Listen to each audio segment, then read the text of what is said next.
இன்னைக்கு big pass பார்க்கறதுக்கு big பாஸா இல்லை கல்யாண மாலையா இல்லை வீட்டுக்குள்ள என்ன நடக்குதுடா அப்படின்ற மாதிரி பார்த்தீங்கன்னா புதுவிதமாக நம்ம எல்லாருமே பார்த்துக்கிட்டு இருந்தோம். ஆனால் வந்தவங்க உள்ள ஒரு விஷயத்த சொல்லிட்டு போயிருக்காங்க. விஷ்ணுவா இருக்கட்டும், அர்ச்சனாவா இருக்கட்டும், கரெக்டான விஷயத்த பார்த்தீங்கன்னா உள்ள சொல்லிட்டு போயிருக்காங்க அப்படின்னு தான் சொல்லணும்.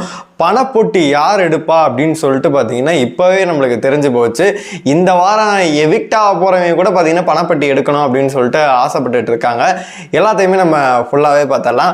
ஹாய் மக்களே, நான் உங்கள் ஷாம். இன்னைக்கு பிக் பாஸில் பார்த்தீங்கன்னா 4 நாள் பார்த்தீங்கன்னா பேரண்ட்ஸ், அதாவது ஃப்ரைடே பார்த்தீங்கன்னா லவ்வர்ஸுகளுக்கான டே அப்படின்ற மாதிரி பார்த்தீங்கன்னா ஃப்ரெண்ட்ஸ் அப்படின்னு சொல்லிட்டு அவங்க சொல்லலாம். ஆனால் இருக்கிற லவ்வர்ஸ் எல்லாம் கூட்டிகிட்டு இது பண்ணாங்க. ஒரே ஒரு வருத்தம் என்ன அப்படின்னு கேட்டிங்கன்னா, மஞ்சரி அவங்களோட ஃபியான்சிக்காக வெயிட் பண்ணிட்டு இருந்தாங்க போல இருக்கு. சௌந்தர்யா கொடுத்த அந்த மேரி மீ எடுத்து ரெடி பண்ணி வச்சுக்கிட்டு இருந்தாங்க. கடைசியில் அவங்களுக்கு தான் ஏமாற்றமாக போச்சு. ஏமா அவங்க விஜய் டிவிக்கு தெரியாதா யாரை கூட்டிகிட்டு வந்தால் டிஆர்பி எகுரும் அப்படின்னு சொல்லிட்டு அவங்களுக்கு நல்லாவே தெரியும். அதனால தான் விஷ்ணு அண்ட் அர்ச்சனா பார்த்தீங்கன்னா கூப்பிட்டு வந்திருக்காங்க. காலையில் எடுத்தோடனே பார்த்தீங்கன்னா சமந்தாவும் நேகா அவர்களும் அந்த நாடகத்தை நடிப்பாங்க. அந்த பொண்ணு உங்களுக்கே நல்லாவே தெரியும். அவங்களும் அப்புறமேட்டு சமந்தா நீங்கள் பார்த்துருப்பீங்க நாடகங்களில், பவித்ராவோட ஃப்ரெண்டு. இவங்க 2 பேருமே பார்த்தீங்கன்னா காலையில் வந்திருந்தாங்க.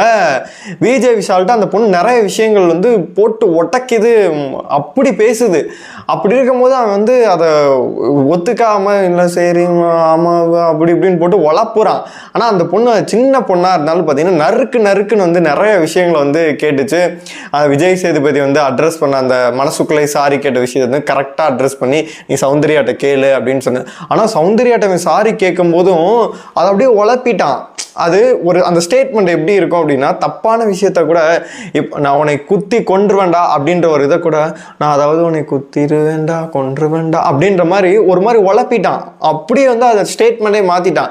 கண்டிப்பாக சௌந்தர்யா வெளியில் போனோடனே விஜய் விசாலை கலட்டி அடிக்கலை என்னன்னு கேளுங்க. அவன் சொல்லும் போது எப்படி சொன்னான்னு சொல்லிட்டு நம்மளுக்கு தெரியும். அந்த ஒரு எக்ஸ்பிரஷனோட டி இப்படி வராடா அப்படி பண்ணுறாடா அப்படின்ற ஒரு டோனில் சொன்னான். ஆனால் இங்கே சொல்லும் போது அதை அப்படியே உழப்பி விட்டு மாற்றி விட்டான். அப்புறமேட்டு சமந்தாவும் பார்த்தீங்கன்னா மஞ்சரியை ஒரு மாதிரி கேட்டாங்க. அது மஞ்சரிக்கும் ஹர்ட் ஆகிருக்கும். அப்புறமேட்டு பவித்ராவும் பார்த்தீங்கன்னா சமந்தா சொன்னோன்னே அவங்க ஏதோ டைட்டில் வின் பண்ண போகிற மாதிரியும் டாப் 5க்குள்ளே வர போகிற மாதிரியும் பார்த்தீங்கன்னா ஒரு உத்வேகமாக எந்திரிச்சு அழுதுகிட்டு இருந்தாங்க. அப்புறமேட்டு ஒரு உத்வேகமாக எழுந்ததெல்லாம் நம்மளால் பார்க்க முடிஞ்சிச்சு.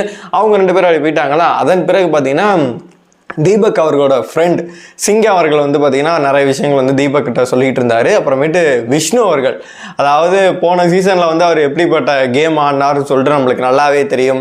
நிறைய கிரிட்டிசிசம்லாம் ஆச்சு, நெகட்டிவெல்லாம் ஆச்சு. அப்படி நெகட்டிவ் இருந்தாலும் சௌந்தர்யா தான் என்னை பாசிட்டிவாக எடுத்துகிட்டு என்னை இது பண்ணாங்க. அதனால சௌந்தர்யா பிடிக்கும் அப்படின்ற மாதிரி, சௌந்தர்யாக்காக தான் நான் வந்தேன் அப்படின்ற மாதிரி சொல்லிக்கிட்டு இருந்தேன். ஆனால் வீட்டுக்குள்ளே இருக்கவங்க எல்லாம் சேர்ந்து தனியாக கூட்டிகிட்டு போயிட்டு பேசி இது பண்ணி சௌந்தர்யா கையில் married me yes or no பார்த்தீங்கன்னா கொடுத்துட்டு சௌந்தர்யா அவங்க அப்பாட்ட வேறு கேட்குது, ஆல்ரெடி நான் பிடிக்கும்னு சொல்லியிருக்கேன், அவன்கிட்ட லவ்வை சொல்ல போகிறேன் அப்படின்னு சொல்லிட்டு. இப்படி ஒரு பொண்ணை நான் பார்த்ததே இல்லைம்மா அப்படின்ற மாதிரி தான் நம்மளுக்கு இருந்துச்சு. வெளியில் சௌந்தர்யா பார்த்தீங்கன்னா அவர்கிட்ட ப்ரப்போஸ் பண்ணி அங்கே சாங் போட்டு அவரும் வீட்டில் பார்த்தா செருப்பால் அடிப்பேன் அப்படின்ற மாதிரி சொல்லிட்டு இதெல்லாம் பண்ணிட்டு இருந்தார். ஒரு விஷயத்த பார்த்தீங்கன்னா இவங்க வழக்கம் போல் லைவில் நடந்ததை கட் பண்ணிட்டாங்க. என்ன விஷயம் கேட்டிங்கன்னா, சௌந்தர்யா ஒரு இன்சிடென்ட் நடந்திருக்கும். அதாவது பார்த்தீங்கன்னா காலையிலே அவன் சொல்லி பைசல் பண்ணி முடிச்சுட்டான் விஜய் விஷால். அதை நீங்கள் ஒரு கன்க்ளூஷன் கொடுத்துருக்குன்னு சொல்லிட்டு பாய்ஸ் எல்லாத்தையும் தனியாக கூட்டிகிட்டு போய் இந்த விஷயம் விஜய் விசாலை தனியாக கூப்பிட்டு போய் கூட நீ பேசியிருக்கலாம் விஷ்ணு. நீங்கள் எதுக்கு பாய்ஸ் டீமே தனியாக கூப்பிட்டு போய் சொன்னா அப்படின்னு சொல்லிட்டு நம்மளுக்கு தெரியவே இல்லை. ஆனால் அந்த விஷயத்த பார்த்தீங்கன்னா இன்னைக்கு கட் பண்ணிவிட்டாங்க. அப்புறமேட்டு அந்த லவ் கதைகள் அப்படி ஓடிக்கிட்டு இருந்துச்சா. அதன் பிறகு ஆர்லி குயின் வராங்க. ஆர்லி குயினும் ஈரோடு மகேஷ் அவர்களும் வராங்க. ஈரோடு மகேஷ் லைவ்லலாம் பார்க்க முடியல. எப்பா வேற லெவல் ஃபன் பண்ணிட்டு இருந்தாப்புல, செம்ம என்டர்டெயின் பண்ணிட்டு இருந்தாப்புல. கொஞ்சம் கூட பார்த்தீங்கன்னா அவர் என்ன தமிழ் பேச்சு எங்கள் மூச்சு, நான் மஞ்சரிக்காக முத்துக்குமரனுக்காக தான் வந்தேன் அப்படின்ற மாதிரி சொல்லியிருந்தார். ஆனால் எல்லாருக்காக வந்தேன் அப்படின்ற மாதிரி சொல்லிட்டு செம்ம ஃபன் பண்ணார். ஜாக்லினை போட்டு ரோஸ்ட்டு, எங்கிட்ட பார்த்தீங்கன்னா எல்லாம் மஞ்சரி ரோஸ்ட்டு எல்லாத்தையும் ரோஸ்ட் பண்ணி போகும்போது செம்ம மோட்டிவேஷன் கொடுத்துட்டு போனாங்க. அப்புறம் ஆர்லி குயின் லவ்வர்ஸ் பார்க்கில் இவங்க உட்கார்ற மாதிரி பார்த்தீங்கன்னா 2 பேர் தனியாக போய்கிட்டு உட்காந்துட்டாங்க. உன் தாடி சரியில்லை, யாராச்சும் சேவ் பண்ணி விட சொல்லு. அவன் போனதில் வந்ததுலேருந்து போகிற வரைக்கும் பார்த்தீங்கன்னா ஒரு 1500 லட்சக்கணக்கில் பார்த்தீங்கன்னா ஐ லவ் யூ சொல்லியிருப்பாங்க, கட்டி பிடிக்கிறாங்க. நம்ம சிங்கிள்ஸ் எல்லாம் கண்டிப்பாக பார்த்து எரிச்சல் ஆகிருப்பாங்க.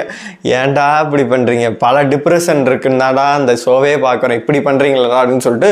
அதுவும் அன்ஷிதா கூட ஒரு இடத்துல சொல்லுவாங்க, அதாவது அருண் அவங்க பேசுகிறப்ப பாடுறப்ப நீங்கள் அவங்களே பார்த்துக்கிட்டு இருக்கீங்கன்னு சொல்லிட்டு. அருண் வந்து பார்த்தீங்கன்னா 75 நாளா 80 நாளா பார்க்காதனால தின்றுவார் போல இருக்கு. அப்படி பார்த்து அவர் நீ எதை நீ செய்தால் ரசிப்பேன் அப்படிங்கிற மாதிரி அர்ச்சனா என்ன பண்ணாலும் பார்த்தீங்கன்னா ரசிச்சுக்கிட்டு இருக்காரு. அவங்க அப்பா ஆல்ரெடி சொன்னார் 6 மாதத்தில் கல்யாணம் அப்படின்ற சொன்னார். அவ்வளோ வெறி மாப்பிள்ளைக்கு அப்படின்ற மாதிரி சீக்கிரம் அவங்களுக்கு மேரேஜ் பண்ணி வைங்க. அவங்க அம்மா போகிறப்ப அர்ச்சனாட்ட சொல்லிவிட்டோம், யாரும் கண் பற்ற போது பார்த்து போயிட்டு வாங்க அப்படின்னு சொல்லிட்டு. விஜய் டிவி பொறுத்தளவு பார்த்தீங்கன்னா இவ்வளவு நாள் கண்டென்ட் ஒன்றுமே தேரட பாஸ், ஏதாச்சும் ஒன்று பண்ணியே ஆகணும். விஷ்ணுவே அர்ச்சனாவே விட்டாதான் 2 லட்சம் பேர் பார்ப்பாங்கன்னு தெரிஞ்சு பார்த்தீங்கன்னா விட்டு 2 லட்சம் பேர் இன்னைக்கு லைவ் எல்லாம் பார்த்தாங்க. பார்த்து அடிபுலியாக இருந்துச்சு. அதனால தான் வந்து இந்த ப்ரோமோவே போட்ட கொஞ்ச நேரத்தில் அவ்வளோ வியூஸ் போச்சு. அதனால தான் பார்த்தீங்கன்னா இவங்க 2 பேருமே விட்டுருந்தாங்க. டிஆர்பிக்காக தான். அர்ச்சனா ஒரு விஷயத்த வந்து சொல்லி, நீ நல்லா விளாடுற, நீ என்ன பண்ணாலே ஹீரோ தான் அப்படின்னு சொல்லிட்டு. அடுத்த வாரம் வருது டிக்கெட் டு ஃபினாலே, அதுக்கப்புறம் பணப்பெட்டி வருது. ஏன் நம்மளுக்கு அந்த இடத்துல தான் கொஞ்சம் டவுட்டாக இருக்குது. டிக்கெட் டு ஃபினாலே வருது, நீ டிக்கெட் டு ஃபினாலே அடித்து ஃபைனல்ஸ் போ, நீ கண்டிப்பாக கப் அடிப்ப அப்படின்ற மாதிரி அவங்க சொல்லியிருக்கலாம். ஈவன் டாஸ்கில் தான் நம்ம அண்ணன் வீக்குன்னு சொல்லிட்டு அவங்களுக்கு தெரிஞ்சிருக்கும் போல இருக்கு, இவன் டம்மி தான் போல இருக்கு அப்படின்னு சொல்லிட்டு அவங்களுக்குமே தெரிஞ்சிருக்கும். அதனால டிக்கெட் டு ஃபினாலேக்கு அடுத்து பணப்பெட்டி வருது, டிக்கெட் டு ஃபினால் நீ தோத்துட்ட அப்படின்னா பணப்பெட்டி எடுத்துரு அப்படின்னு சொல்லிட்டு அர்ச்சனா சொன்னது நம்மளுக்கு நல்லாவே தெரியுது. அதன் பிறகு பார்த்தீங்கன்னா விஷ்ணு அவர்களும் வந்து நீ சௌந்தர்யாவை நிறைய விதங்களில் தேத்தினார். நீ சூப்பராக விளையாடுற, நான் கூட அந்த அளவு இல்லை, என்னை நீ தூக்கி சாப்பிட்டா வேற லெவல் சம்பவம் பண்ணுறா அப்படின்ற மாதிரி பார்த்தீங்கன்னா சௌந்தர்யா வந்து ரொம்ப ப்ரைஸ் பண்ணி வந்து அவர் பேசிக்கிட்டு இருந்தார்.